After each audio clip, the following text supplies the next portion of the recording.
সকালে ভার্সিটি যাওয়ার জন্য রেডি হচ্ছিলাম, আম্মু রুমে এসে বলল, নিয়ান, তুই ভার্সিটি শেষে তাড়াতাড়ি বাসায় ফিরিস। কেন আম্মু? আমরা সবাই আজ আমাদের গ্রামের বাড়ি যাচ্ছি। আমরা সবাই মানে? আমি তো যেতে পারবো না, আমার এক্সাম এখনো শেষ হয় নাই, কালকে আমার লাস্ট এক্সাম। তুই তো আমাকে বলেছিলি তোর পরীক্ষা আজকে শেষ হবে। আম্মু কিছুক্ষণ কি যেন একটা ভাবলো, তারপর বলল, আচ্ছা, তুই কালকে পরীক্ষা দিয়ে পরের দিন চলে যাস, আমরা আজকে যাচ্ছি। আচ্ছা।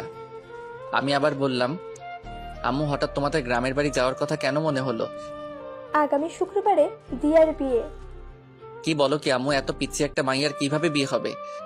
পিচ্ছি কোথায়, দিয়া তো এবার এসএসসি পাশ করেছে। এসএসসি পাশ করেছে বলে বিয়ের বয়স হয়ে গেছে? হায়রে গ্রামের মানুষ। তোকে এসব নিয়ে ভাবতে হবে না, তুই শুধু ঠিক সময়ে পৌঁছে যাস। যা, এখন ভার্সিটি যা। এখন আমি আমার পরিচয়টা আপনাদেরকে দিয়ে দেই। আমি নিয়ান আহমেদ, অনার্স লাস্ট ইয়ারের এক্সাম দিচ্ছি। দিয়া হলো আমার চাচাতো বোন, পিচ্ছি একটা মেয়ে। জানি না চাচা কেন এত তাড়াতাড়ি মেয়েটার বিয়ে দিয়ে দিচ্ছেন। পরের দিন পরীক্ষা দিয়ে বৃহস্পতিবার, মানে দিয়ার গায়ে হলুদের দিন। আমি গ্রামের বাড়ি যাওয়ার জন্য ট্রেনের টিকিট কাটলাম সকাল 6:30 ট্রেন। তাই আমি ভোর 5টায় ঘুম থেকে উঠে রেডি হয়ে স্টেশনে পৌঁছালাম। এতদিন পরীক্ষা দিয়ে ইট পাথরের দুনিয়া থেকে বের হয়ে গ্রামের সবুজ পরিবেশে যাচ্ছি। অনেক খুশি খুশি লাগছে। আর অনেক দিন পর গ্রামের বাড়িতে একটা বিয়ে খেতে যাচ্ছি। গ্রামের বিয়ের মজাই আলাদা, যা শহরের বিয়েতে পাওয়া যায় না।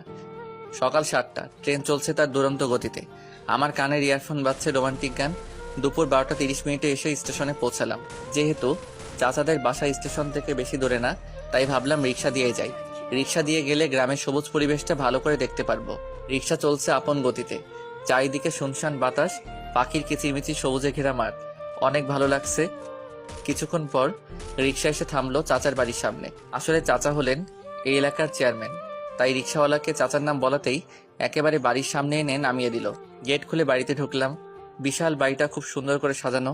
আমি গেটের ভিতর ঢোকা মাত্রই শিহাব, মানে দিয়ার ছোট ভাই, আমাকে দেখে দৌড়ে ঘরের ভিতরে যেতে যেতে জোরে জোরে বলতে লাগলো, নিহান ভাইয়া এসে গেছে। আম্মু, আব্বু, আপু, সবাই এসে দেখো, নিহান ভাইয়া চলে এসেছে। শিহাবের ডাকে সবাই ঘর থেকে বেরিয়ে আসলো। সারা বাড়ির সব আত্মীয় স্বজন বেরিয়ে এসে আমাকে ঘিরে দাঁড়ালো। সবাই আমার দিকে তাকিয়ে আছে। আমি বুঝলাম না সবাই আমাকে দেখে এরকম রিয়্যাক্ট করছে কেন, আর সবাই আমাকে এরকম ভাবেই বা দেখছে কেন। দিয়াকে দেখলাম সবার পিছনে দাঁড়িয়ে আছে, আমার দিকে একবার তাকাচ্ছে আর একবার লজ্জা পেয়ে চোখ নিচে নামাচ্ছে। আমি কিছুই বুঝতে পারছি না কি হচ্ছে এসব। হঠাৎ চাচা বললেন, চলো তোমরা সবাই জামাই বাবাজিকে নিয়ে ঘরে যাই। জামাই বাবাজি মানে? চাচা জামাই বাবাজি কাকে বলছে? আমি আমার পেছনে তাকালাম, না, আমার পেছনে তো কেউ নাই। তাহলে চাচা কাকে জামাই বাবাজি বলল? আমি চিন্তায় পড়ে গেলাম। আমাকে চিন্তিত দেখে আম্মু বলল, এই নিয়ান, কি ভাবছিস এত? তোকে কিছু ভাবতে হবে না, চল ঘরে চল, আমি তোকে সব বুঝিয়ে বলছি। আম্মু আমাকে রুমে নিয়ে গেল। আমি বললাম, আম্মু এসব কি হচ্ছে? আমি কিছুই বুঝতে পারছি না। আর চাচা আমাকে জামাই বাবাজি বলছে কেন? নিজের মেয়ের হবু স্বামীকে জামাই বাবাজি বলবে না তো কি বলবে? মানে আমি? তুই দিয়ার হবু বর, আগামীকাল তোদের বিয়ে।